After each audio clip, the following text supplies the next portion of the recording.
kita situasi ini akan segera berlalu, badai ini berlalu, sehingga konsep perumahan pekerja buruh itu, kalau dirumahkan itu kan bukan PHK, Bu.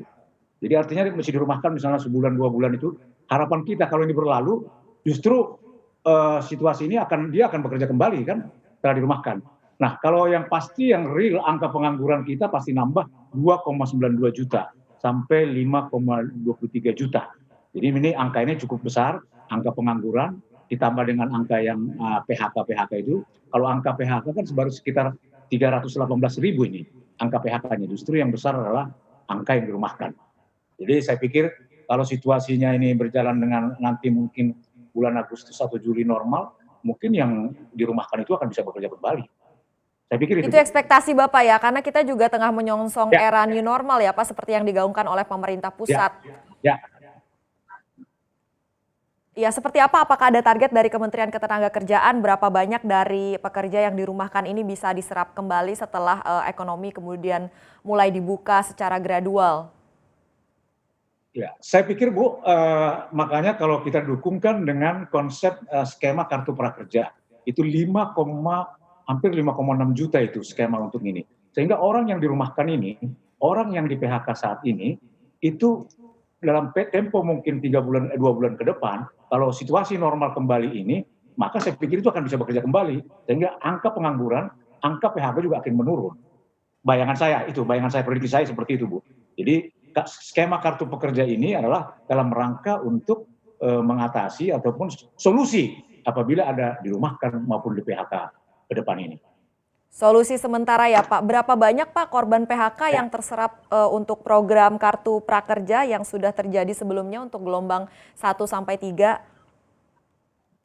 Dari data yang kami terima 1 sampai 3, gelombang pertama itu ada sekitar 10.524 ditambah 157.587.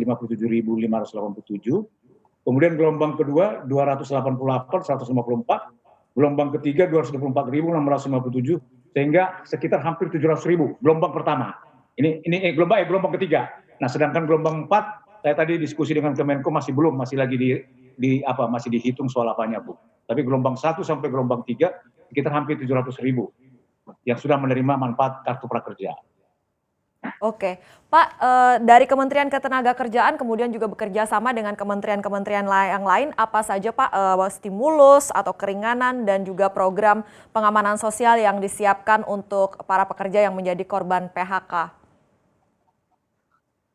Baik, ada beberapa ini bisa saya sampaikan. Yang pertama, program yang meringankan 56 juta pekerja sektor informal, diantaranya insentif pajak, relaksasi pembayaran iuran BPJS, ini lagi pemerintahnya, kemudian pembayaran peminjaman kredit, itu yang pertama.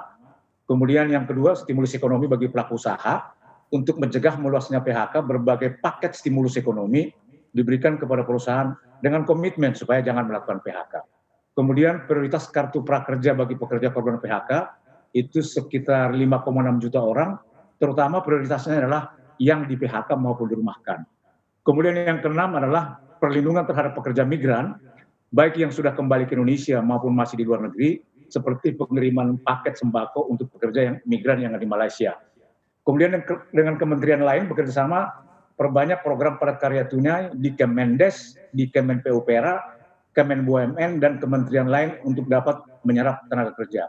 Kemudian jaringan pengaman sosial bagi sektor informal seperti Bansos, itu dengan bersama dengan Kemensos. Itu Bu, antara lain dengan kerjasama dengan PUPR, Kemensos, dan Kemendes, kemudian BPJS.